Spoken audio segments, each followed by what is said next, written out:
March 5th, 1943, in Johnston County, Clayton, North Carolina, to be precise, a federal government rationing office gets mobbed. Fistfights break out and arrests are made over gasoline coupons.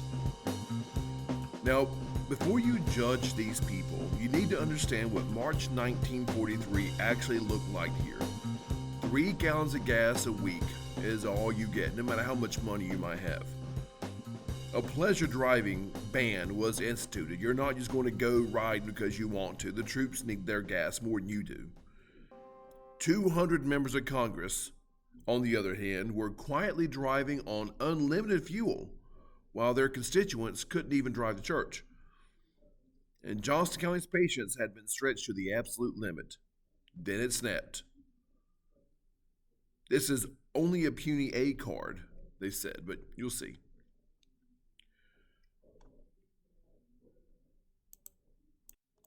On the morning of March 5th, 1943, something happened in Clayton, North Carolina that the Smithfield Herald felt obliged to report, that the Johnston County Sheriff's Department felt obligated to respond to, and that everyone involved probably felt obligated to never speak of again. The citizens of Clayton mobbed the local Office of Price Administration. That happened. Fistfights broke out, arrests were made. A federal government rationing office in Clayton was, by any reasonable definition of the word, rioted over gas coupons. Again, before you judge these people, and you shouldn't judge them, let me tell you what March 1943 actually looked like in Johnston County, because the ration stamp riot at the Clayton OPA office was not a failure of patriotism or civic virtue or the basic decency of the people involved. It was the entirely predictable result of a federal rationing system that was, at that particular moment in the war, one of the most chaotic, confusing, contradictory, and frankly maddening pieces of bureaucratic machinery the United States government had ever inflicted on its own citizens, and that's saying something. And Johnston County, with its sons in France, and its farms to run, and its patience stretched to the limit, yep, they were done.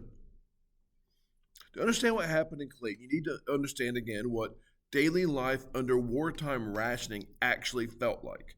Because it was not the neat, orderly, patriotic exercise that the government posters made it look like. You know, the more they claim something's great, kind of like, those Facebook posts where people say that their spouse is the best thing to ever happen, and sometimes it's not.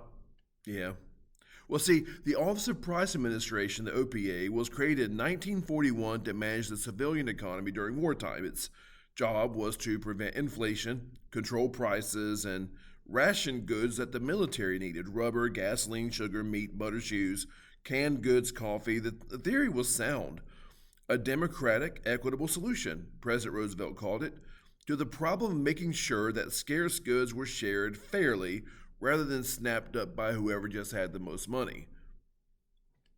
The execution, on the other hand, that was something else. There was a song by Ray Travis that said that he heard tell that the road to hell was paved with good intentions. I think that applies here.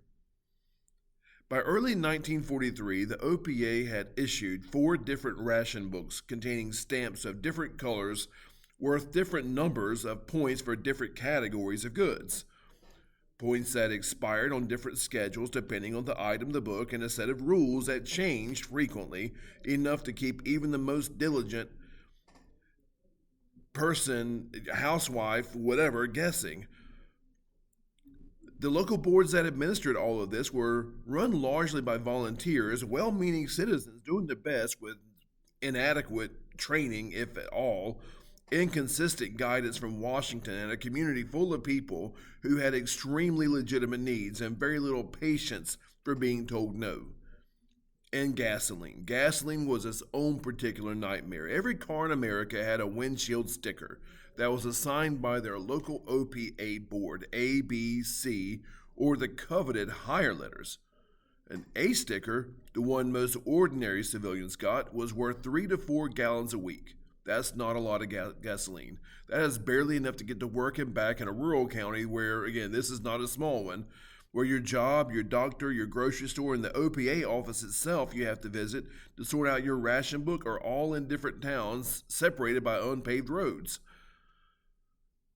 Then on January 7, 1943, 8 weeks before the Clayton riot, the OPA issued a new rule banning pleasure driving entirely on the eastern seaboard. No driving to visit family, no driving to church, no Sunday afternoons in the car, which was frankly the only leisure activity that a lot of rural Johnston County families had. You drove for work or you did not drive at all. The public reaction was, to put it mildly, not enthusiastic. And here's the thing about wartime sacrifice that people tend to forget. It's a lot easier to make when it feels like it's shared. When everyone is giving something up, the giving up feels meaningful, like you're all in this together. It feels connected to something larger than yourself. You don't really mind it as much. I mean, you mind it, but not as much.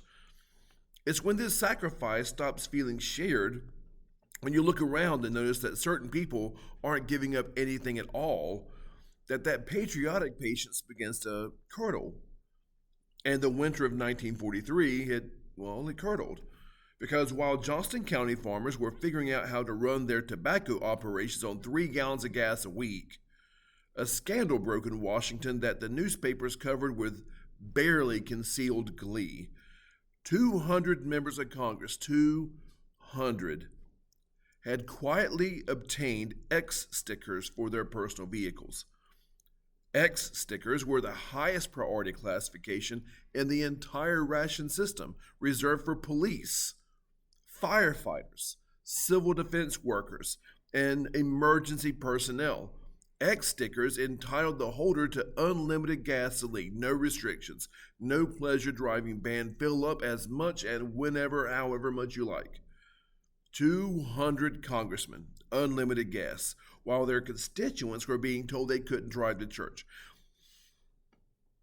American motorists, already seething, responded with a piece of folk humor that spread across the country within weeks. OPA, they said, stood for only a puny A card. It was funny because it was true. And it was funny in the particular way that things are funny when they are also enraging.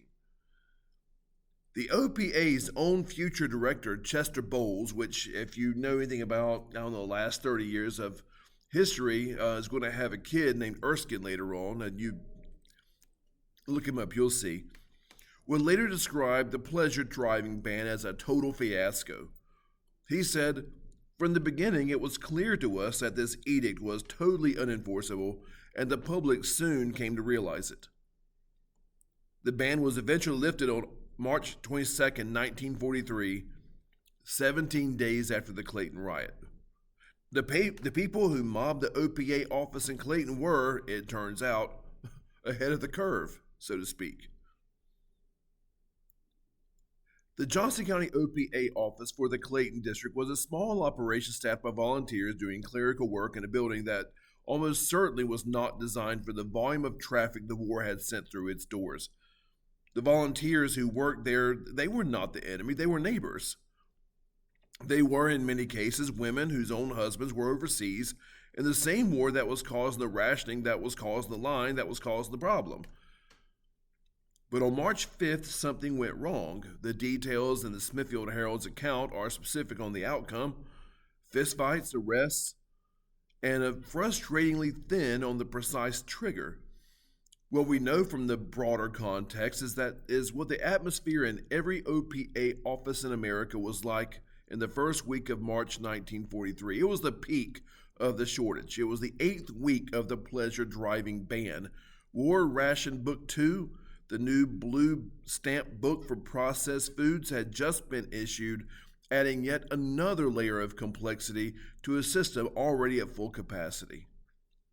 Nationwide rationing of meat, butter, and fats was weeks away from going into effect, and rumors were running ahead of the local announcement, sending people into stores and government offices demanding answers about what was coming next. The OPA was simultaneously trying to issue new books, process exemption requests, deal with appeals from farmers who genuinely needed more fuel to just operate their farms, and explain to a steady stream of frustrated citizens why the rules had changed again since last month. In Clayton, somebody's patience ran out, then somebody else's, and things got physical. The Smithfield Herald reported it with the careful understatement of a local paper covering an incident involving its own readers. The Clayton OPA office had been mobbed over gas stamps, fistfights, arrests. This was not a long article. It did not need to be. What it captured in those few words was something real and important. The moment when the abstract sacrifice of wartime hit the concrete limit of what actual people in an actual small town in Johnston County could absorb. Who were the people in the mob? Oh, I don't know. We don't have no names. The Herald didn't print the names, or if it did, the record didn't survive. But we can reconstruct them from the county they lived in. We know that a tobacco farmer from east of Clayton trying to figure out how to get his curing barn fuel when his allocation assumed a farm 1/4 the size of his, a mill worker from the cotton operation on the west side of town whose shift started before the bus ran and who needed his car to get to work and couldn't get a B sticker because someone at the board had decided his commute didn't qualify as essential. A woman running the family farm alone because her husband was in the 30th Division somewhere in North Africa trying to figure out how to stretch 3 gallons of gasoline across the whole week's worth of errands that the farm required. These were not people looking for trouble. They were people who had already been giving everything the war asked of them. Sons, husbands, brothers, sugar, butter, shoes, privacy, leisure, sleep, and who had arrived at a government office to sort out a bureaucratic problem and found instead a line that didn't move. Sounds like a DMV. And an answer that didn't make any sense, and a rule that had changed since the last time they asked, again, DMV, and something gave way. History tends to remember wartime home fronts as unified, cheerful, uncomplaining, yet ain't what happened. The people in the posters are smiling, yet ain't what happened. The women in the factories look purposeful and content, yeah. The families gathered around the radio, they look resolute, and most of the time, most of the people were genuinely trying, genuinely committed to the war, genuinely willing to sacrifice, genuinely proud of what their country was doing. But in March 5th of 43, Clayton is the other part of the story, that part that doesn't make it onto the poster, that part where the line was too long, the rules were too confusing, and somebody's hand balled up in a fist, and for about 20 minutes on a Thursday morning, a small government office in Johnston County became the specific target of everything that had been building since Pearl Harbor. Now, 17 days after the Clayton riot, the OPA again lifted the pleasure driving ban. Whether this was cause and effect or coincidence is left as an exercise for the listener. The broader rationing system lurched on through 1943, adding meat, butter, and processed foods to the list and controlled items while simultaneously trying to simplify the point system that was confusing everyone. The local boards got better staffed and better trained. The lines got more orderly. Americans, as we generally do, they adapted, grumbling, improvising, finding workarounds, both legal and not, but mostly getting through it. By 1944, something like a functioning system was in place. By August of 45, with Japan's surrender, most rationing ended. The books of stamps that had organized daily life for 3 years, the red stamps, the blue stamps, the A stickers, the B stickers, were filed away in kitchen drawers where they sat for decades before being thrown out, discovered by grandchildren who had no idea what they were, or on a Cracker Barrel wall. Johnston County came through it the way it came through everything. The farms kept running, tobacco kept curing. Somehow the mill at Atkinson's kept grinding. Somehow the women who had held the county together while men had gone kept holding it together, now with the men filtering home through 45 and 46 trying to figure out how to be home again. And somehow, somewhere in a courthouse file or family scrapbook that no one's opened in 60 years, there might be a record of who was arrested at the Clayton OPA office. A name, address, charge, I don't know. If you find it, let me know. And y'all, that's Joko Yo. The title here was We're Not Going to Take It. Be good.